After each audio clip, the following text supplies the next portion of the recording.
آج ہم قیامت کی 10 نشانیوں میں سے چوتھی نشانی کے متعلق بات کریں گے۔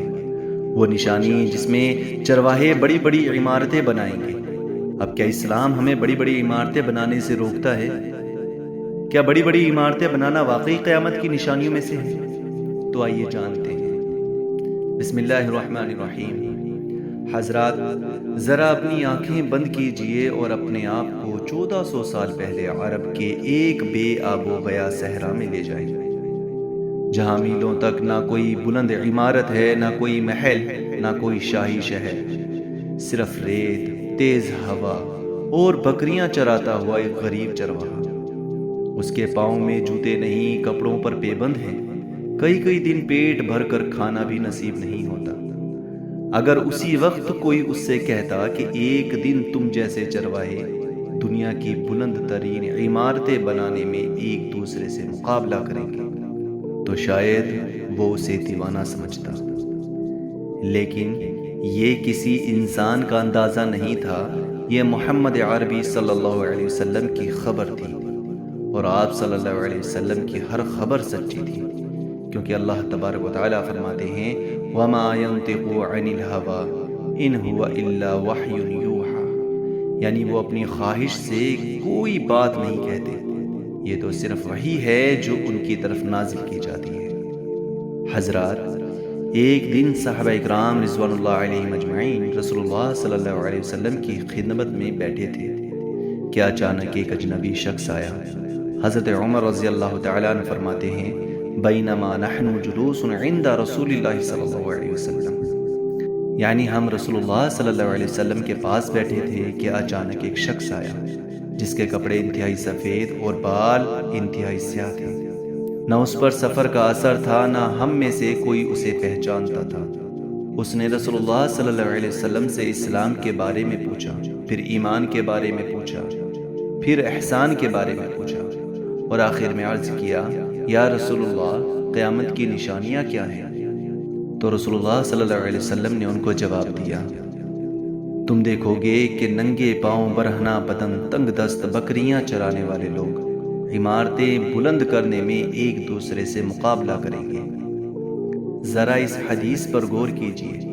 رسول اللہ صلی اللہ علیہ وسلم نے یہ نہیں فرمایا کہ لوگ عمارتیں بنائیں گے، کیونکہ عمارتیں تو پہلے بھی بنتی تھیں، بلکہ آپ صلی اللہ علیہ وسلم نے خاص طور پر ان لوگوں کا ذکر فرمایا جنہیں اس دور میں انتہائی سادہ اور غریب سمجھا جاتا تھا، اور فرمایا کہ وہ ایک دن بلندی میں ایک دوسرے سے مقابلہ کریں گے۔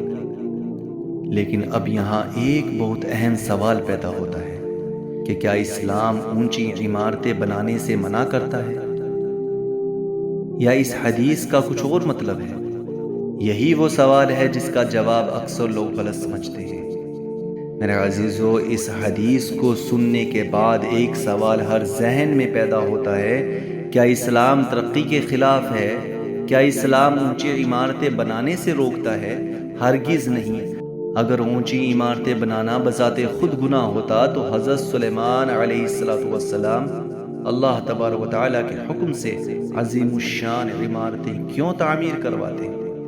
اگر مالدار ہونا گناہ ہوتا تو حضرت عثمان غنی رضی اللہ تعالیٰ عنہ اسلام کے بڑے مالدار صحابی کیوں ہوتے؟ اصل مسئلہ عمارت نہیں، اصل مسئلہ دولت نہیں، بلکہ دل ہے۔ امام نووی رحمۃ اللہ علیہ لکھتے ہیں کہ اس حدیث میں قیامت کے قریب لوگوں کے حالات بدل جانے، مال کی فراوانی اور دنیاوی زینت میں ایک دوسرے پر فخر اور مقابلہ کرنے کی خبر دی گئی ہے، اور حافظ ابن حجر عسقلانی رحمۃ اللہ علیہ بھی وضاحت فرماتے ہیں کہ اصل مذمت عمارت کی بلندی نہیں، بلکہ تکبر، غرور اور ایک دوسرے پر بڑائی جتانے کی خواہش ہے۔ ذرا اپنے ارد گرد دیکھیے، آج لوگ اکثر گھروں کو ضرورت سے زیادہ مقابلے کی چیز بنا لیتے ہیں۔ گاڑی مقابلہ، لباس مقابلہ، شہرت مقابلہ، یہی وہ سوچ ہے جس سے رسول اللہ صلی اللہ علیہ وسلم نے ہمیں خبردار فرمایا ہے۔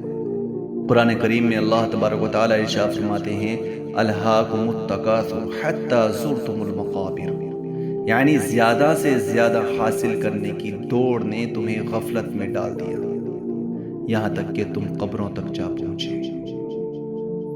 کیا ہی عجیب حقیقت ہے، انسان ساری زندگی بلندیاں حاصل کرنے کی کوشش کرتا ہے، لیکن آخر کار اسے زمین کے چند فٹ نیچے اتر جانا ہوتا ہے، جہاں نہ محل کام آتا ہے، نہ شہرت کام آتی ہے، نہ دولت، صرف اعمال ساتھ جاتے ہیں۔ اللہ تبارک و تعالیٰ نے فرمایا وَلَا تَمْشِ فِي الْأَرْضِ مَرْحًا، زمین میں اکڑ کر مت چلو، اور فرمایا ان اللہ لا يحب كل مختال فخور، یعنی بے شک اللہ ہر تکبر کرنے والے اور فخر جتانے والے کو پسند نہیں کرتا۔ میرے عزیز بھائیوں، صرف ایک منٹ اپنے دل سے پوچھئے، اگر آج اللہ تبارک و تعالی ہم سے پوچھ لے ہم نے تمہیں جو نعمتیں دی تھی تم نے انہیں میری رضا کے لیے استعمال کیا یا صرف لوگوں سے داد لیتے رہے، تو ہمارا جواب کیا ہوگا؟ اگر ہمارا گھر، ہماری تجارت، ہمارا مقام اور ہماری شہرت ہمیں اللہ کے قریب لے جا رہی ہے تو یہ بہت بڑی نعمت ہے، لیکن اگر یہی چیزیں ہمیں نماز سے، قرآن سے اور رسول اللہ صلی اللہ علیہ وسلم کی سنت سے دور کر رہی ہے تو یہ لمحہ فکر ہے۔ قیامت کی نشانیاں صرف مستقبل کی خبریں نہیں بلکہ آج اپنی اصلاح کا پیغام ہے۔ رسول اللہ صلی اللہ علیہ وسلم نے یہ نشانیاں اس لیے نہیں بتائیں کہ ہم صرف انہیں گنتے رہیں، بلکہ اس لیے کہ ہم اپنے دلوں کا محاسبہ کر لیں، اپنی زندگی قرآن کے مطابق بنائیں اور سنت رسول اللہ صلی اللہ علیہ وسلم کو اپنا راستہ بنا لیں۔ اللہ تبارک و تعالی ہم سب کو دنیا کی چمک دمک سے اپنے دین کو محفوظ رکھنے کی توفیق عطا فرمائے، آمین یا رب العالمین۔ لیکن اب ہم جس نشانی کی طرف بڑھ رہے ہیں وہ صرف قیامت کی نشانی نہیں بلکہ ہر مسلمان، ہر عالم، ہر ذمہ دار شخص کے لیے ایک سخت تنبیہ ہے۔ رسول اللہ صلی اللہ علیہ وسلم نے ارشاد فرمایا اذا سیعت الامانۃ فانتظر الساعہ، جب امانت ضائع کر دی جائے تو قیامت کا انتظار کرو۔ لیکن امانت صرف مال کا نام ہے یا رسول اللہ صلی اللہ علیہ وسلم اس سے کہیں زیادہ بڑھ کر حقیقت بیان فرما رہے تھے؟ انشاءاللہ جلد ہی حصہ پنجم ارسال کریں گے اور اس میں اس چیز کو جانیں گے کہ یہ نشانی جو پانچویں ہے یہ کیا ہے، اس کی حقیقت کیا ہے۔ آپ حضرات سے درخواست ہے کہ چینل کو سبسکرائب کریں، ویڈیو کو لائک اور خوب شیئر کریں تاکہ باقی لوگ بھی ان نشانیوں سے خبردار ہو جائیں، اور ہم سبسکرائب اس لیے کریں تاکہ ہمیں مزید ویڈیو حاصل ہو جائیں۔ اور آپ حضرات کمنٹس کر کے ضرور بتائیں کہ آپ کو یہ ویڈیو اور یہ سیریز کیسی لگتی ہے۔ اللہ تبارک و تعالی عمل کی توفیق عطا فرمائے۔ السلام علیکم ورحمۃ اللہ وبرکاتہ۔